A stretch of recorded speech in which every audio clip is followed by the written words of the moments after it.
본 방송에서 제공하는 투자 정보는 투자 판단에 대한 조언입니다. 방송에서 제공하는 주식의 가치, 가격 상승 및 가격 하락에 대해서는 방송사에서 보장하지 않습니다. 헤드라인 뉴스입니다.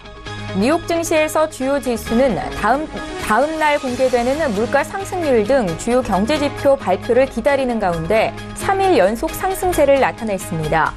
뉴욕 증권거래소에서 다우존스 지수는 전장보다 0.16% 상승한 24,640.45에 거래를 마쳤습니다. S&P 500 지수는 0.26% 높은 2,662.94에 기술주 중심의 나스닥 지수는 0.45% 상승한 7,013.52를 기록했습니다. 미국 중앙은행인 연방준비제도의 제롬 파월 의장이 금융시장의 안정성을 주시하겠다는 입장을 밝혔다고 로이터 통신 등이 전했습니다. 파월 의장은 이날 취임 행사에서 금융 안정성에 있어 어떤 위험이 커지고 있는지에 대해서도 주의 깊게 보겠다고 말했습니다. 파월 의장은 의회가 부여한 연준의 목표는 물가 안정과 최대 고용이라면서도 연준은 금융 시스템을 안정시키고 금융기관을 규제, 감독하는 막중한 책임도 갖고 있다고 강조했습니다. 지난 1월 미국 소기업들의 경기 낙관도는 반등했습니다. 전미자영업연맹은 1월 소기업 낙관지수가 전월 104.9에서 106.9로 올랐다고 발표했습니다. 이코노데이가 집계한 경제학자들의 1월 전망치는 105.5였습니다. 국제유가는 보합권에서 등락했습니다.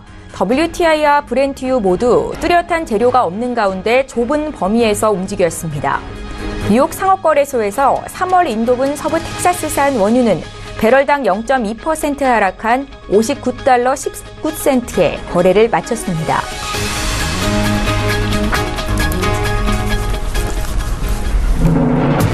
시청자 여러분 안녕하십니까? 출발 증시와이드 1부 시작합니다. 최인정입니다.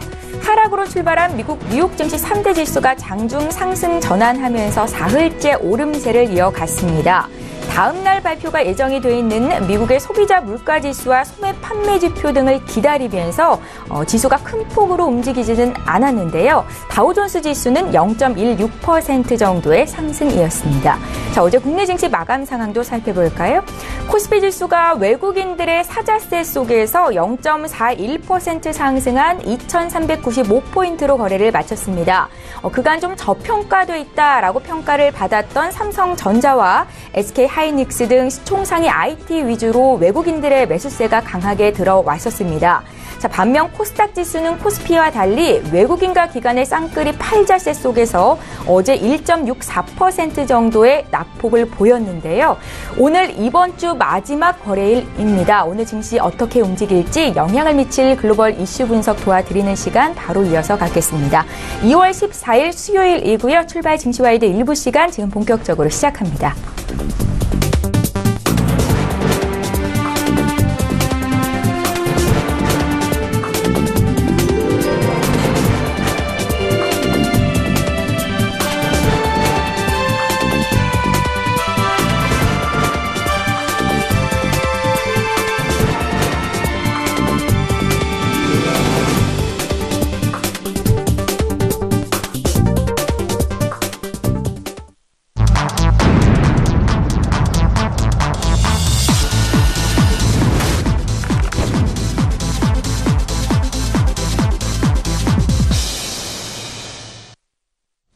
예, 시장의 중심이 되는 이슈 분석해드리는 시간입니다. 신승용의 시그널 나우 시간이고요. 브레인코리아 인베스트의 신승용 대표, 오늘은 화상으로 만나보겠습니다. 대표님 안녕하세요. 네, 안녕하십니까.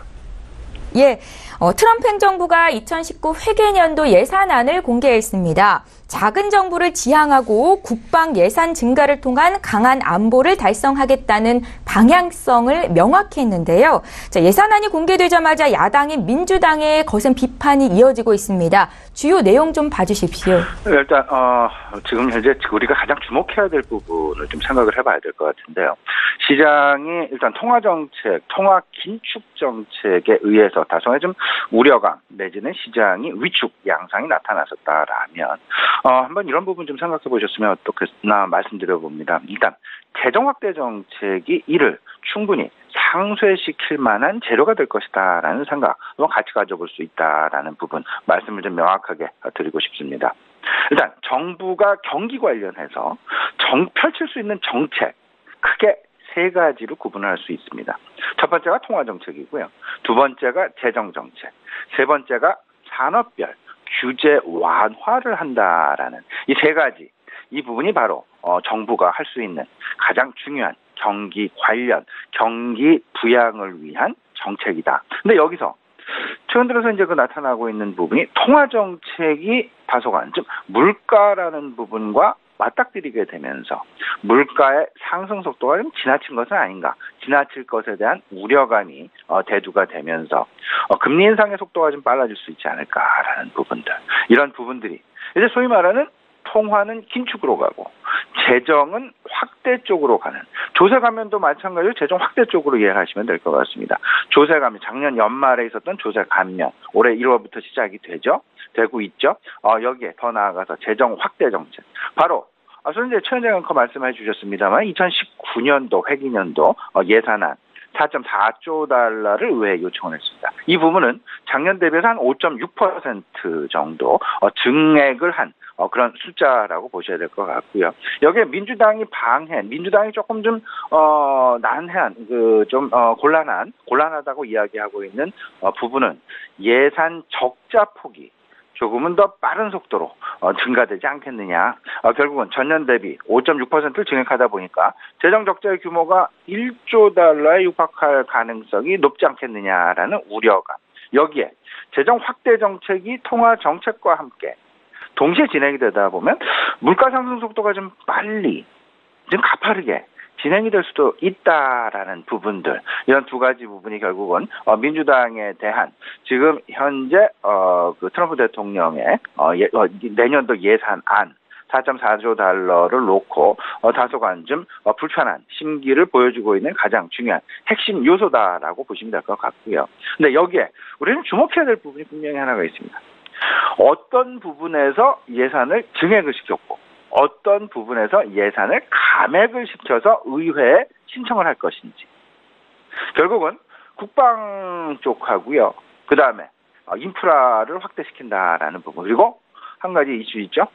멕시코 국경하고도 이제 이야기가 되는데, 국경 경비에 대한 비용 증액을 시킨다라는 부분. 반면에 좀 감액을 시키는 부분은 분명히 해야 될 것 같습니다. 환경 보호 쪽, 그리고 정부 예산, 그러니까 국무 쪽이죠. 그리고 마지막 복지 예산 쪽을 조금 좀 줄여나겠다라는 부분. 특히나 복지 예산은 향후 10년 동안 1.7조 달러.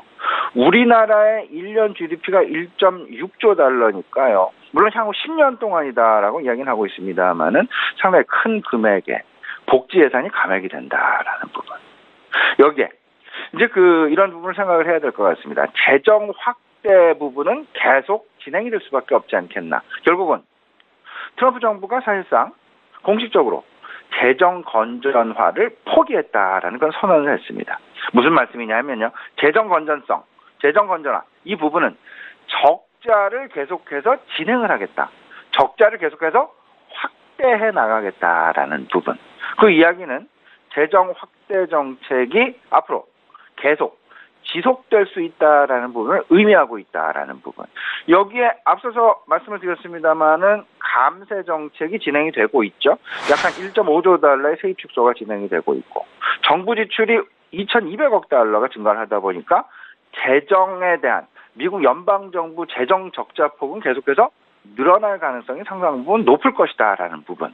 따라서 재정 건전화 조금은 좀 앞으로 상당 기간 동안 찾아보기 좀 어려운 부분으로 이해를 하셔야 될 것 같고요. 이런 부분들은 결국은 시장에 대해서 상당 부분 긍정적인, 오히려 통화 긴축 정책을 잠재워버릴 수도 있는, 물론 앞으로 의회 통과라는 상당히 중요한 변곡점을 남겨놓고는 있긴 있습니다만, 그래도 재정 확대 정책이 통화 긴축 정책을 상쇄시킬 수 있다라는 그런 부분 생각을 해보면 분명하게 두 가지 시사점을 우리가 생각을 해봐야 되지 않을까 말씀을 좀 드려보겠습니다. 일단 시장의 관점이 어떻게 변화가 되겠느냐. 과거 통화 긴축이라는 우려감의 행보였다라면 이를 상쇄시킬 수 있는 재정 확대, 조세 감면 이쪽으로 시장의 관심이 오히려 악재에서 호재 쪽으로 반응을 해나갈 그럴 가능성이 높지 않을까라는 그런 생각을 좀 가져보게 되고요. 좀 더 세부적으로 말씀을 좀 드려본다라면 복지 예산이 축소됐다라는 것. 복지 예산의 방향성. 이 부분은 어찌 보면 앞으로 바이오와 헬스케어에 대해서 업종에 대해서 상당 부분 부담으로 작용할 여지도 분명히 있을 수 있다라는 부분. 이 부분 분명하게 우리 시청자 여러분들 마음에 넣어두시고요. 미국 시장에서의 바이오 헬스케어 업종의 움직임, 어쩌면 우리 시장과도 동조화가 나타날 가능성도 있을 수 있다라는 부분과 함께 우리 시장에 특히나 변동성이 최근 계속해서 나타나고 있는 바이오 헬스케어 조금은 좀 보수적인 견지에서 계속 접근하셨으면 어떨까 싶습니다. 예, 트럼프 행정부가 2019 회계년도 예산안을 발표했는데 어느 쪽으로 감액이 됐고 증액됐는지를 봐야 앞으로 투자할 때 힌트가 될 수 있을 것 같습니다. 그래서 전문가의 의견을 들어봤고요. 저희 계속해서 두 번째 이슈 보겠습니다. 지난해 취임 전부터 무역에서 손해를 보고 있다라고 주장해온 트럼프 미 대통령이 무역 상대국들의 관세에 똑같이 보복한다라는 취지의 호엘세 도입을 선언했습니다. 미국의 보호무역이 더욱 강화될 것이다라는 의견 속에 우리 수출주에 얼마나 더 큰 악영향이 있을지도 우려되는 상황인데요. 내용 좀 봐주십시오. 예, 지금 이렇게 생각을 하셔야 될 것 같습니다. 계속해서 미국의 보호무역 강화, 특히나 우리나라와 중국과 일본, 이 세 개 나라에 대해서 상당 부분 불편한 심기를 계속해서 트럼프 대통령이 언급을 하고 있고 그리고 집중 타겟으로 해서 계속해서 공격성 발언을 지속하고 있다라는 부분은 어찌 보면 수출 경기의 상당 부분 의존도가 높은 우리나라와 그리고 일본 같은 경우는 앞으로 계속되는 트럼프의 입에 좀 주목할 필요가 있어 보인다라는 말씀 분명하게 좀 드리고 싶습니다. 결국은 보호무역의 강화라는 쪽으로 이해를 하셔야 될 것 같고요. 그러면 그 뒤편에는 어떤 이야기들이 숨어 있는지 그리고 어떤 소위 말하는 어떤 경로 어떤 그 이론의 경로가 그 지금 뒷받침을 하고 있는지 그래서 우리 시장에는 어떤 영향을 미칠 것인지 이 부분까지 좀 생각을 해봐야 될 것 같은데요. 분명한 거 보호무역의 강화 한국과 중국과 일본에 대해서 무역 전쟁을 어찌 보면 선포한 것이 아닌가라는 그런 생각도 좀 가져보게 되고요. 대미 무역 흑자가 상당 부분 큰 나라들을 중점적으로 지금 공격을 하고 있다라면 특히나 중국 같은 경우 연간 기준 3천억 달러가 넘는 대미 무역 흑자를 보고 있고요. 우리나라 같은 경우는 270억 달러, 280억 달러 정도의 대미 무역 흑자를 보고 있습니다. 이를 줄이기 위해서 사실상 미국으로부터 원유 수입이라는 초유의 극단의 선택도 우리가 했었고요. 그리고 지난 트럼프 대통령이 한국을 방한했을 때 미국에 무기를 도입한다라는 무기 도입의 확대라는 그런 어떤 그 카드까지도 우리가 드러낼 정도로 미국 대미 무역 흑자를 줄이기 위해서 상당 부분 우리도 노력을 하고 있다라는 부분. 근데 트럼프 대통령은 이에 만족을 하고 있지 않는 듯합니다. 결국은 최근 안보 알고 계시겠습니다만은 한국산 세탁기 그리고 한국산 태양광 제품들에 대해서 세이프가드 조치가 이미 내려져 있고 그리고 한미 FTA도 재협상이 지금 현재 진행이 되고 있다라는 부분. 아마 이런 부분을 트럼프 대통령은 생각을 하고 있지 않을까 생각이 됩니다. 한 두 가지 정도 생각이 되는 것 같은데요.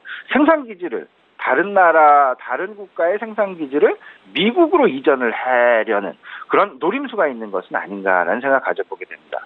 일단 생산기지가 미국으로 계속해서 이전을 하게 됩니다.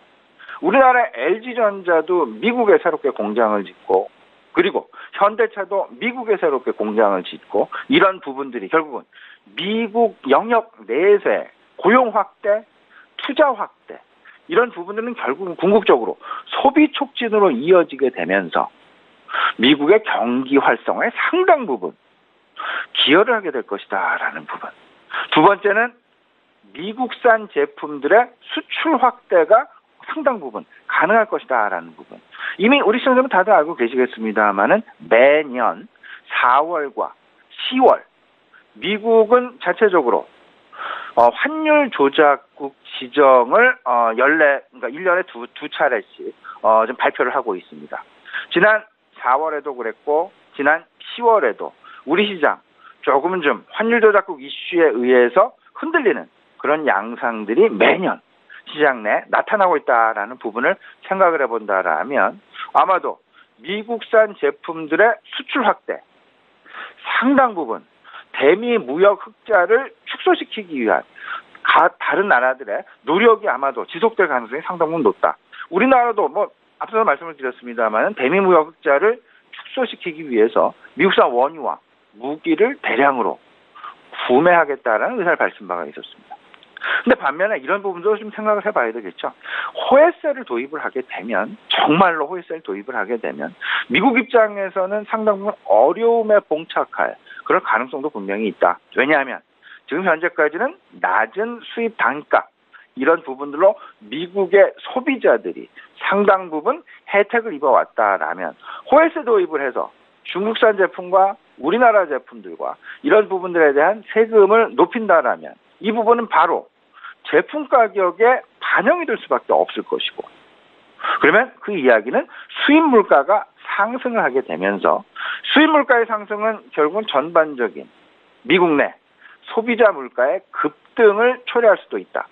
앞서서 최현정 앵커 파월 의장이 실질적으로 청문회에서 취임식을 하면서 한 바가 있었습니다. 미국 FOMC에서의 가장 중요한 핵심은 고용 개선과 물가를 안정시키는 것이다라는 부분.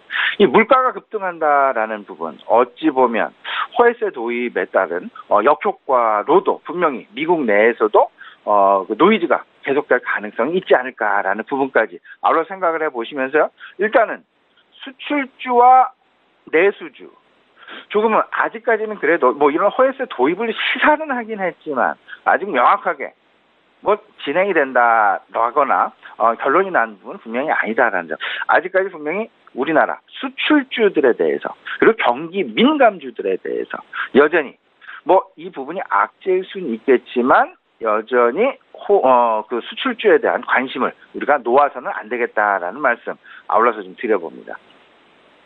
예. 잘 알겠습니다. 자, 오늘이 이번 주 마지막 증시 거래일입니다. 우리가 연휴로 쉬는 동안에 체크해야 될 글로벌 이슈들도 분명 있을 것 같은데요. 투자 전략까지 함께 여쭤볼게요. 예, 저는 이렇게 말씀을 좀 드리고 싶습니다. 앞서서 이제 이런 부분을 말씀드렸죠. 통화 긴축이라는 부분과 재정의 확대 정책이다라는 부분. 둘이 사실상 상반되는 정책이 되겠습니다. 통화는 줄이는데 재정은 확대시킨다. 같은 방향으로 안 가고 다른 방향으로 갑니다. 그러면 결국은 여기에 가장 민감하게 반응을 하는 시장 지표가 있습니다. 바로 환율 부분이 되겠습니다. 최근 달러화가 조금은 좀 약세로 전환하려는 그런 움직임들이 계속해서 포착이 되고 있다는 그 이야기는 시장 내 통화 긴축과 관련된 우려감이 서서히 제거되어 가고 있다라는 부분으로 생각을 하시면서 재정 확대 쪽으로 오히려 시장의 관심이 이동하고 있다라는 부분. 이런 부분으로 분명하게 시장의 관점 변화가 나타나고 있다라는 것 생각을 좀 해두셔야 될 것 같고요. 분명한 것, 앞서서 말씀을 드렸습니다. 통화 긴축 쪽은 달러화의 강세 방향을 만들어내고요.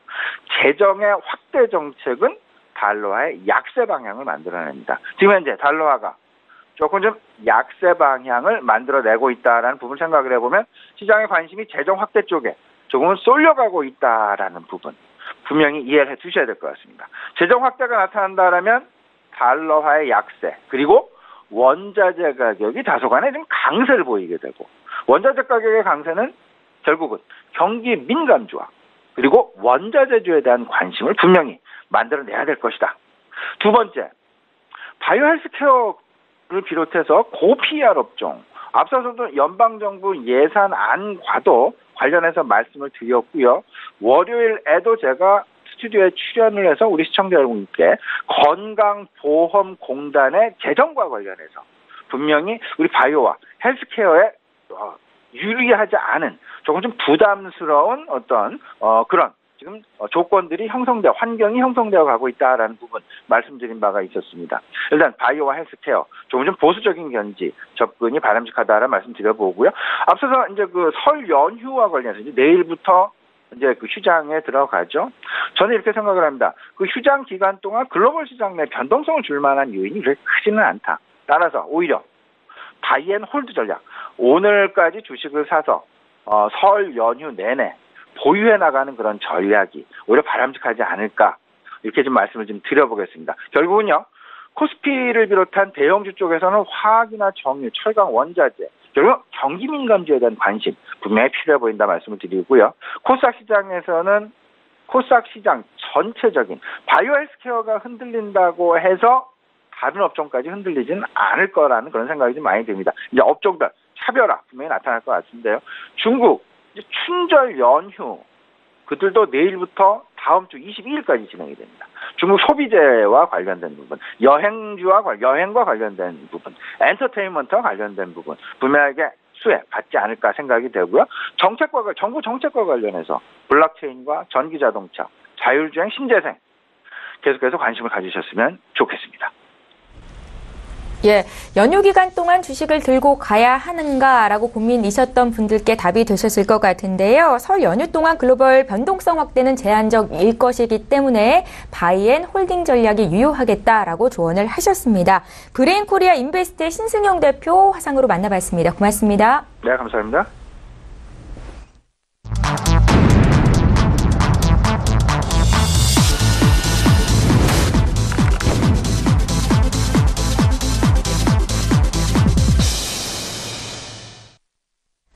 예, 이번에는 국내 시장 쟁점 보겠습니다. 오늘 라이브 이슈타임은 한국투자증권의 김권진 차장과 함께합니다. 차장님 안녕하세요.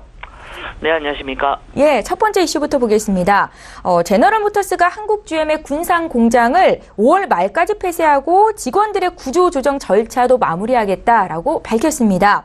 우리 정부는 고민이 깊어졌죠. GM과 경영 정상화 방안을 논의하기로 했는데요. 국내 자동차 산업이 위축될 수 있다라는 우려가 나오고 있습니다. 앞으로 업계에는 얼마나 영향이 있겠습니까? 네, 그렇습니다. 실제로 어제 헤드라인에 이런 여러 가지 이슈들이 많이 나왔다라는 얘기를 해드리겠습니다. 어제 보면 GM에 대한 이런 갑작스러운 이런 폐쇄 결정에 대한 거에 대한 이야기가 계속해서 나왔다라는 얘기를 해드리겠고요.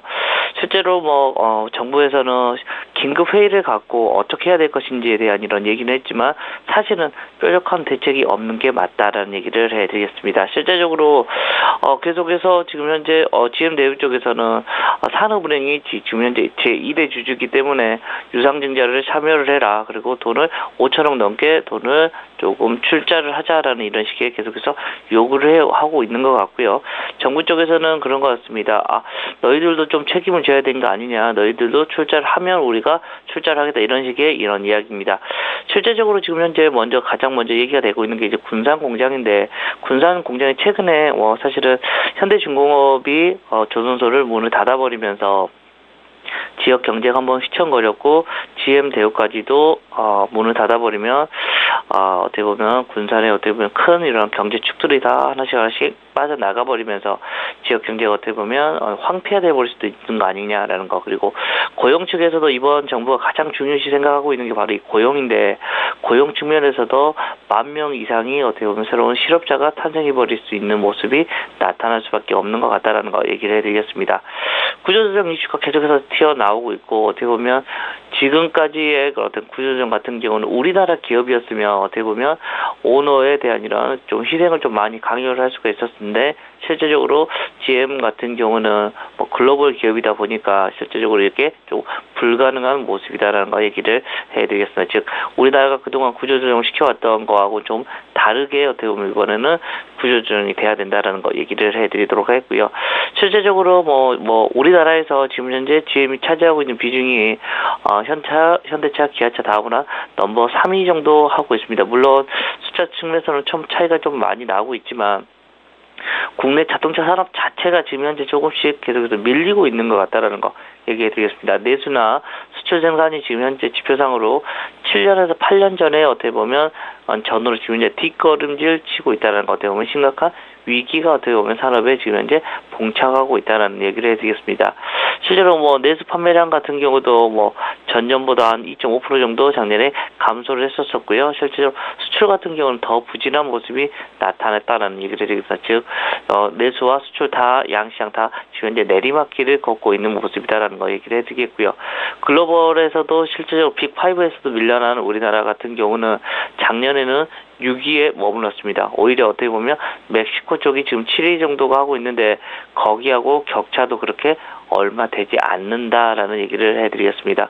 실제로 뭐 한국 GM의 뭐 군산 공장이 폐쇄가 되면 국내 자동차 뭐 생산 능력이 그만큼 좀 축소될 수밖에 없고요. 실제적으로 이런 것은 글로벌 시장에서 좀 경쟁력이 계속 낮아지는 경우가 될 수가 있다라는 얘기를 해드리겠습니다. 실제적으로 GM하고 지금 현재 그 협력사가 붙고 있으면 협력업체 1차에서 3차까지가 보면 3천여 개까지 되고 있다는 거 얘기를 해주겠습니다. 즉 3천여 개 어떻게 보면 저 공장들도 어떻게 보면 지금 현재 부들부들 떨고 있을 것 같다라는 얘기를 해드리겠습니다. 어떻게 보면 일자리나 어떻게 보면 불확실성이 좀 더 점점 확대될 수밖에 없지 않나라는 얘기를 해드리겠습니다. 예. 자, 오늘은 종목 뉴스가 많은데요. 두 번째 이슈로 넘어가 보겠습니다. 대우건설이 연이은 악재 몸살을 앓고 있습니다. 매각 발표 일주일도 안 돼서 호방건설이 인수 포기를 선언했고 여기에 이번에는 해외 손실에 따른 신용등급 위기설까지 제기가 되고 있습니다. 주가는 연일 바닥을 모르고 떨어지고 있는 상황인데요. 향후 매각까지는 또 갈 길이 멀어 보입니다. 앞으로는 어떻게 진행이 되겠습니까? 자, 우선은 어떻게 보면 지금 PBR이나 이런 여러 가지 지표들을 보면 어떻게 보면 이게 좀 과대 낙폭이 대화하는 것은 여러분들이 알 수 있을 것 같습니다. 그렇지만 지금 현재 시장의 흐름 그리고 심리 상태는 아주 안 좋은 상태로 지금 현재 계속 치닫고 있다라는 얘기를 해드리겠습니다. 실제적으로 뭐 실적이 발표가 됐는데 뭐 생각지도 않았던 뭐 3천억 규모의 해외 손실이 드러나면서 실제적으로 인수를 하려고 했던 호방건설에서도 포기한다라는 이런 얘기가 나왔고 신평사 쪽에서도 마찬가지인 것 같습니다. 실제적으로 사업 손실, 예상하지 못했던 사업 손실이 나타나 버리면서 회사의 신뢰도에 이런 물음표를 달기 시작한 것이다라는 얘기를 해드리겠습니다. 실제 뭐 국내 3대 신용평가사인 뭐 한국신용평가가 나이스 신용평가, 한국기업평가가 대우건설에 부여한 신용 등급 같은 경우는 A- 정도 나오고 있고요. 기업 어음 등급은 A2- 정도 되고 있습니다. 실제 이 정도만 하더라도 그나마 이런 채권 금리나 이런 것은 그래도 그 적정한 모습이 나옵니다. 그렇지만 이거보다 더 떨어져 버릴 경우가 좀 문제가 될 수 있다라는 거 얘기를 해드리겠습니다. 실제적으로 지금 현재 2, 3개월 안에 등급 변경이 가능할 수도 있다라고 계속해서 언급을 한다는 이 말은 누가 지금 현재 대우건설의 채권을 매입해 줄 것인가에 대한 이런 고민이 된다라는 얘기를 해드리겠습니다. 실제적으로 뭐 등급이 하락하면 자동적으로 자금 조달 금리가 높아지면서 원활한 자금 조달이 어려워질 수밖에 없다라는 얘기를 해드리겠고요. 실제적으로 대우건설이 모로코 쪽에 있는 것과 그리고 카타르 쪽에 있는 이런 프로젝트에서 손실 인식을 하면서 지금 현재 4분기 영업 손실이 조금 많이 기록을 했습니다. 예상하지 못한 영업 손실이 드러나자 지금 현재 대우건설을 인수하던 어떻게 보면 호방건설도 우리 못하겠다라는 자진 처리하기도 했고요. 실제적으로 뭐 신평사들도 이거는 조금 신뢰도가 많이 저하돼 버렸다라는 얘기를 해드릴 수 있을 것 같습니다. 또 새롭게 하고 있는 이런 것들 뭐 열교환기에 대한 이런 기자재에 대한 얘기 또 나오고 있고 지금 해외 쪽에서 계속해서 악재가 계속해서 터져주고 있다라는 거 얘기를 해드리겠고요. 그렇지만 그것은 있습니다. 대우건설이 뭐 우리나라의 5대 안에 지금 들어있는 이런 모습이고요. 실제적으로 여러 가지를 다 모든 뭐 국내에서 시작할 수 있고 모든 것을 다 할 수 있는 얼마 되지 않는 이런 건설사라는 건 분명히 맞다라는 거 얘기를 해드리겠고요. 지금 주가에는 어떻게 보면 지금 현재 악재에만 계속해서 노출이 되는 것 같습니다. 어떻게 보면 회사가 어떻게 보면 망하지는 않을 거라고 지금 현재 그 전제를 깔면 지금 현재가 분명히 어떻게 보면 저평가 국면에 지금 진입을 하면서 가치 투자자들은 어떻게 보면 상당히 좋아할 만한 이런 구간까지 지금 현재 하락을 하고 있는 것 같다라는 얘기를 해드리도록 하겠습니다. 대우건설의 주가가 지금 자리에서 더 많이 빠질 가능성은 적다라고 보시는 겁니까? 네, 그렇게 보셔도 될 것 같고요. 예. 내려가고 있을 때는 손을 받칠 필요는 없습니다. 그렇지만 여기서 반등이 나오거나 옆으로 횡보하는 모습이 나오기 시작하면 그때부터는 좀 우리 시청자분들도 좀 관심을 좀 가져보셔도 되지 않나라는 생각을 하실 수 있을 것 같습니다. 대우건설에 투자하고 계신 분들 위해서 좀 여쭤봤고요. 이번 주 세 번째 이슈 보겠습니다. 삼성 SDI가 지난해 3년 만에 흑자 전환에 성공하면서 개선된 실적을 공개했습니다. 하지만 지난달 말쯤 주가가 급락한 이후로 지금 회복을 하지 못하고 있는 상황인데요. 주요 임원들을 중심으로 자사주 매입에 적극적으로 나서고 있다고 하는데 이게 얼마나 효과가 있을지 주가 움직임도 좀 봐주십시오. 대표적으로 자사주 임원들이 자사주 매입을 하고 그리고 우리 직원들이 자사주를 산다라는 것은 회사에는 분명히 큰 호재인 것은 분명히 맞다라는 얘기를 해드리겠습니다. 실제적으로 기업이 변할 수는 없지만 자기가 가장 먼저 우리 임원들이나 우리 임직원들이 근무하고 있는 사람들이 그 회사의 주식을 산다는 말은 그 회사가 계속해서 건전하다라는 것을 다시 한번 인식을 시켜줄 수 있는 모습이 있기 때문이다라는 거 얘기를 해드리도록 하겠고요. 실제로 SDI 같은 경우는 3년 만에 흑자 전환을 하면서 영업의 호실적을 발표를 했었습니다. 그렇지만 지금 현재 주가가 좀 빠지고 있는 건 뭐냐면 연결 대상인 삼성 디스플레이가 지금 현재 실적이 좀 악화가 될 수도 있지 않을까라는 그런 우려 때문입니다. 가장 크게 아이폰 X에 대한 얘기가 많이 나오고 있습니다. 아이폰 X가 생각보다 팔리지 않아 버렸다라는 이런 얘기, 그리고 여기에 대한 이슈 때문에 OLED 패널이 사실상 조금 고민돼야 된다라는 거 얘기를 해드리겠습니다. 즉 아이폰 X가 판매 부진과 수요가 줄어들 것이라는 관측 때문에 지금 현재 이러한 현상이 나타나고 있다는 거 얘기를 해드리겠습니다. 그렇지만 실제로 SDI는 실제로는 삼성전자 폰에서도 얘기가 나오고 있고요. 실제 스마트폰 갤럭시 S9이 조기 출시될 가능성이 높다는 얘기를 해드리겠습니다. 이렇게 되면 소형 전기 부분에 어떻게 보면 이런 실적 개선이 많이 기대가 될 수 있다라는 거 얘기를 해드리겠고, 또 삼성 SDI가 지금 현재 가장 여러분들이 그 힘을 쏟아야 될 때는 결국은 2차 전지 부분이다라는 거 얘기를 해드리겠습니다. 이쪽 부분에서 실제로 앞으로의 흐름을 더 많이 나타낼 수밖에 없다라는 거 얘기해 드리겠고, 전기차 부분에 배터리 얘기하면 바로 여러분들이 바로 LG화학과 SDI가 생각나는 것처럼 실제로 그쪽 관련된 주식들이 최근에 삼성 SDI뿐만 아니라 LG화학이나 이런 전기차 관련된 주식들이 최근에 좀 많이 쉬어갔다라는 거 얘기해 드리겠고요. 아직까지 우리 시내에 주행하는 게 전기차가 그렇게 많지는 않다는 거 얘기해 드리겠고, 전기차는 계속해서 발전되고 이제 여기에 대한 매출은 늘어날 수밖에 없다라는 얘기를 해드리겠습니다. 물론 삼성 디스플레이의 노이즈가 조금 해소되기 전까지는 시장에서는 조금 조심스럽게 접근이 된다는 얘기를 해드리겠습니다. 그렇지만 2차 전지의 성장 기조를 고려할 때는 어떻게 보면 주가의 흐름은 분명히 더 긍정적 그리고 합리적으로 아마도 올라와 주지 않을까라는 생각을 해줄 수 있을 것 같고요. 그러한 증거로 지금 현재 SDI 임직원들이 지금 현재 자사주를 계속해서 취득하고 있는 것이다라고 여러분들이 생각해 주시면 될 것 같습니다. 임직원들이 자사주를 매입하고 있다는 건 그만큼 기업에 대한 자신감이 있다는 것이겠지요. 앞으로의 성장성에 대해서 긍정적으로 보고 계신 거였고요. 삼성 SDI에 대한 의견 들어봤습니다.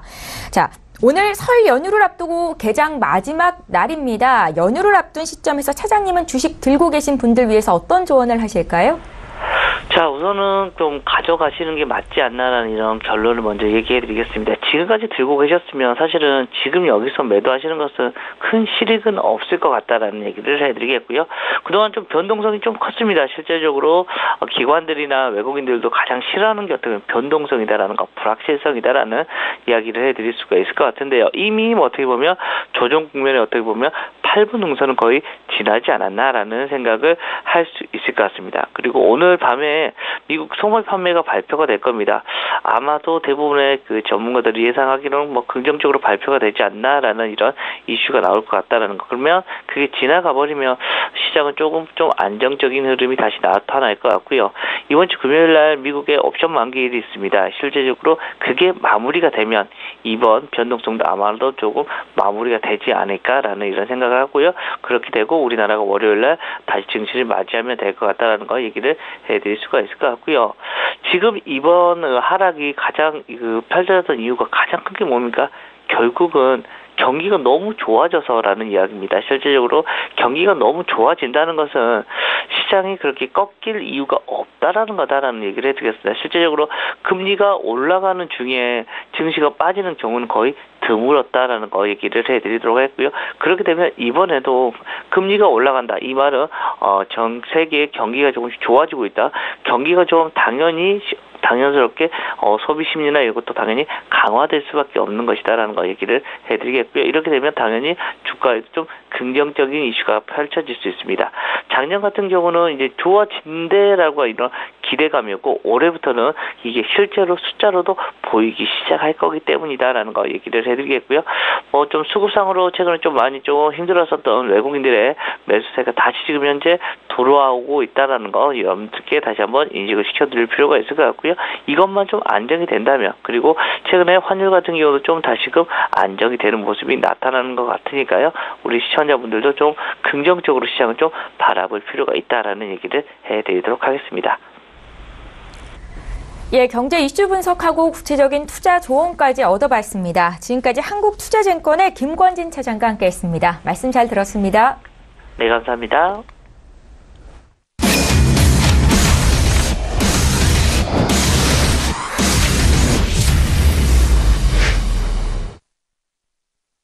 예, 1부의 마지막 순서입니다. 선재 트레이더의 선물 하이킥 시간이고요. 선재 트레이더 오늘은 전화로 연결해 보겠습니다. 안녕하세요. 네, 안녕하십니까. 예, 반갑습니다. 어제 서울경제TV 밤방송에 나오셨던데 오늘 국내 선물시장 투자 전략부터 구체적으로 들어볼게요. 네, 우선은 지속적으로 눌림 매수에서 저가에서 끌고 오던 아이들 312지수, 13지수로 안착하는지 여부가 굉장히 중요하다고 말씀드렸습니다. 어제 314지수 안착까지는 우리가 볼 수가 없었고요.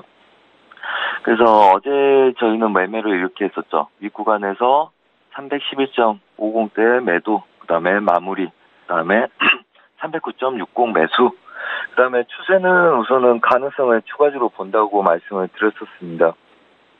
우선 아래 구간 지지가 된 아이들은 324지수까지 갈 수 있는지를 본다. 대신 311지수 넘어가는 312, 13지수들 한 마디이기 때문에 여기서 굉장히 조심스러운 매매를 해야 된다. 죄송합니다. 311지수 오늘 지지력에 주목할 필요가 있고요. 한마디로 전일시가 부근을 지지를 하는지 본다는 이야기고요. 오늘은 지지형이 좀 복잡합니다. 예상 지지력은 1차 311.50대고요. 그 다음에 2차는 307.50대를 보고 있습니다.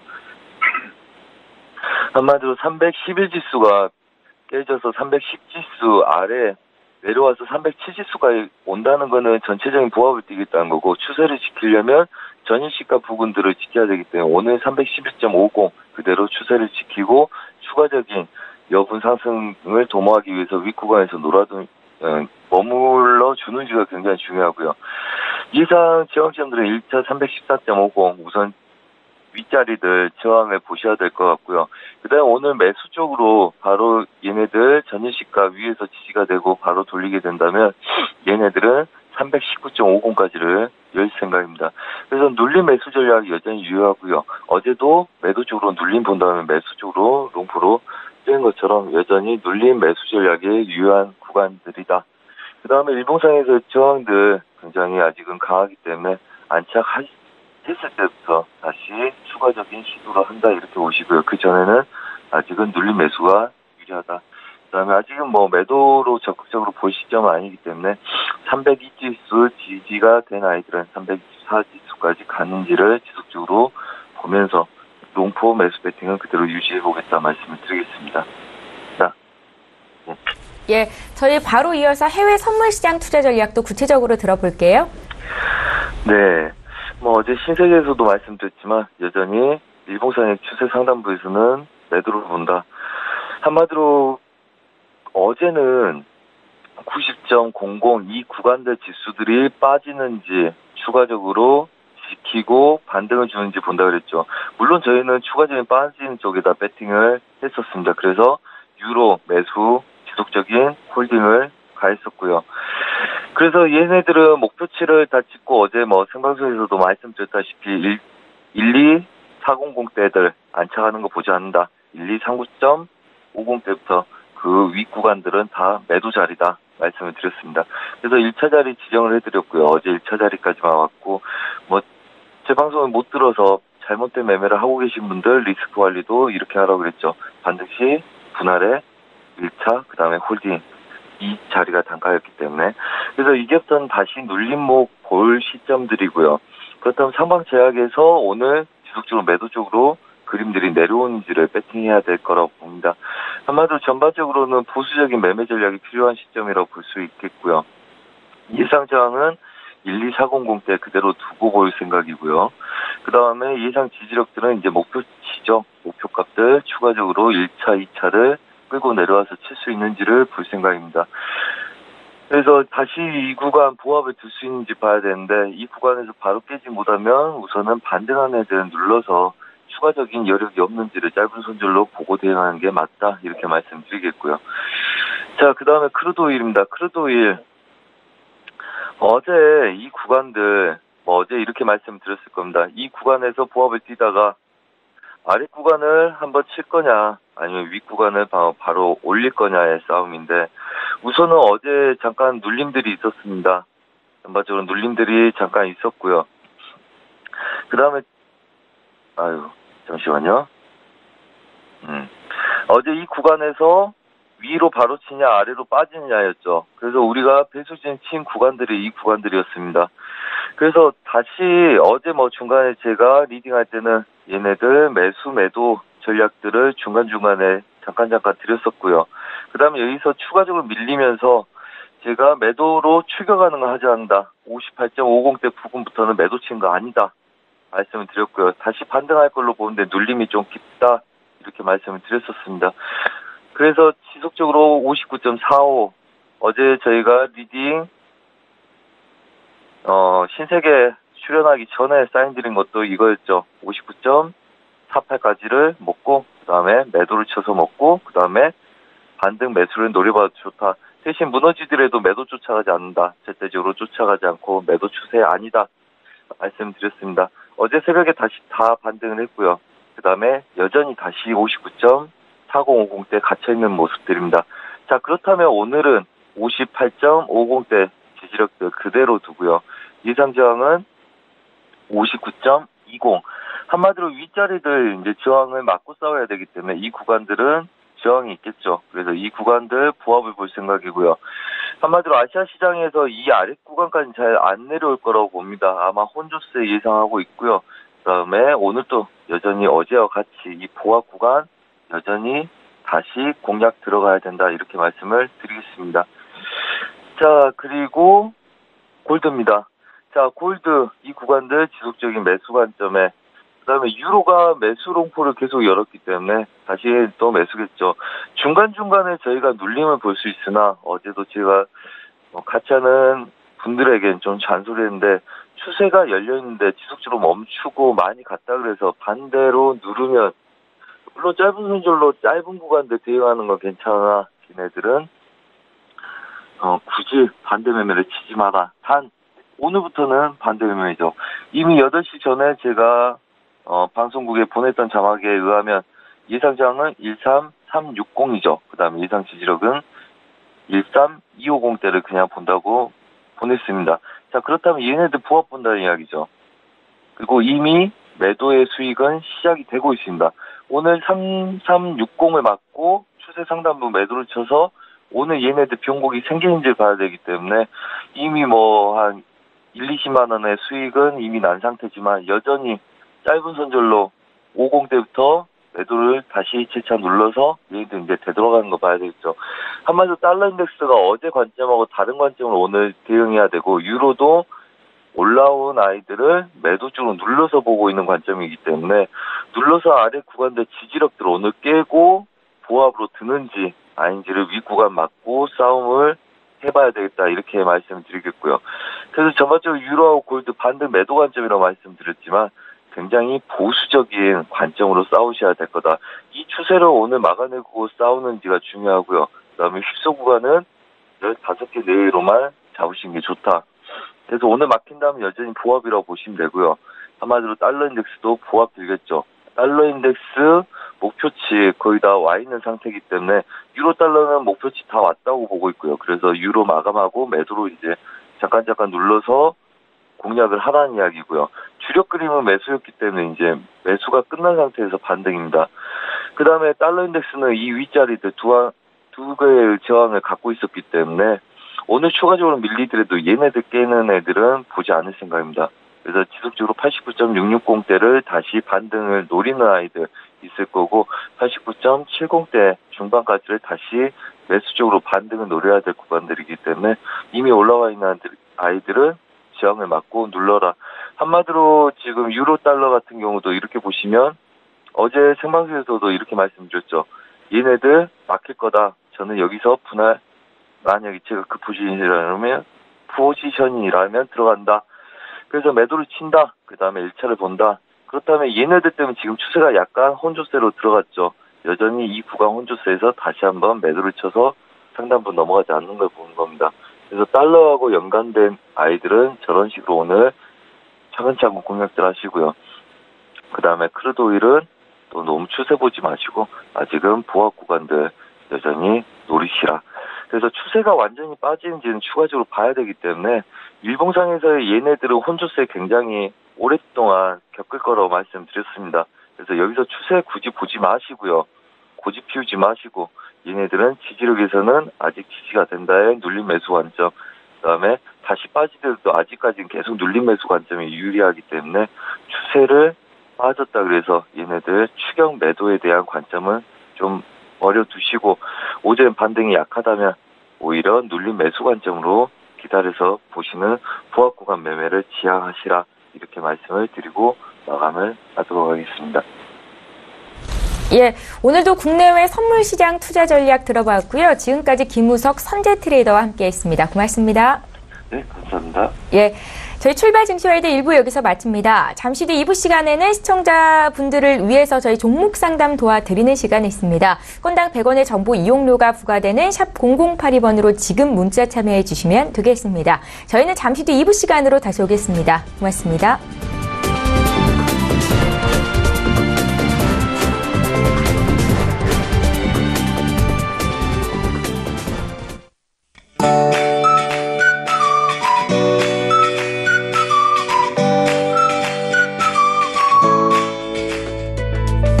안녕하세요. K웨더 라이프스타일 리뷰 박유라입니다. 추위가 많이 누그러졌습니다. 오늘은 어제보다 기온이 더 오르면서 포근함까지 감돌겠는데요. 서울의 아침 기온 1도로 영상권을 회복하겠고 한낮에는 7도까지 오르겠습니다. 날이 풀리면 어김없이 미세먼지가 찾아오죠. 국외 오염물질의 영향으로 오전에 수도권을 중심으로 한때 나쁨 단계를 보이겠고요. 오후에는 중서부 지역을 중심으로 나쁨, 그 밖에 전국 한때 나쁨 단계가 예상됩니다. 한편 오늘은 하늘이 점차 흐려지겠고 오후 한때 경기 북부와 강원 북부로 최고 3cm의 눈이 오는 곳이 있겠고요. 그 밖에 강원 내륙과 산간으로는 산발적으로 눈발이 날릴 때가 있겠습니다. 올림픽이 열리고 있는 평창도 어제보다 기온이 크게 오르면서 추위가 한결 덜하겠습니다. 단 바람이 강한 데다 대기가 건조하겠고 오후 한때 눈이 오는 곳도 있겠습니다. 오늘은 고기압의 가장자리에 들겠고 북쪽을 지나는 기압골의 영향을 받다가 차츰 벗어나겠습니다. 다음은 자세한 지역별 날씨를 나절 예보로 알아보겠습니다. 중부지방의 하늘 점차 흐려지겠고 미세먼지 농도가 종일 높겠습니다. 낮 기온 서울 7도, 대전 9도가 되겠습니다. 동해안 차츰 흐려져 오후 한때 눈이 오는 곳이 있겠지만 대기의 건조함은 계속되겠습니다. 남부지방 차츰 흐린 하늘을 보이겠습니다. 낮 최고기온 광주 11도, 대구 14도까지 올라 포근하겠습니다. 서해 중부 먼바다와 동해상에 풍랑특보가 내려졌고요. 물결은 동해상으로 최고 4m까지 매우 높게 일겠습니다. 설 연휴 동안 대체로 맑은 가운데 큰 추위도 없어서 날씨로 인한 불편은 없겠습니다. 다음 목요일과 일요일에 제주도에는 약간의 비가 내릴 것으로 전망됩니다. 날씨였습니다.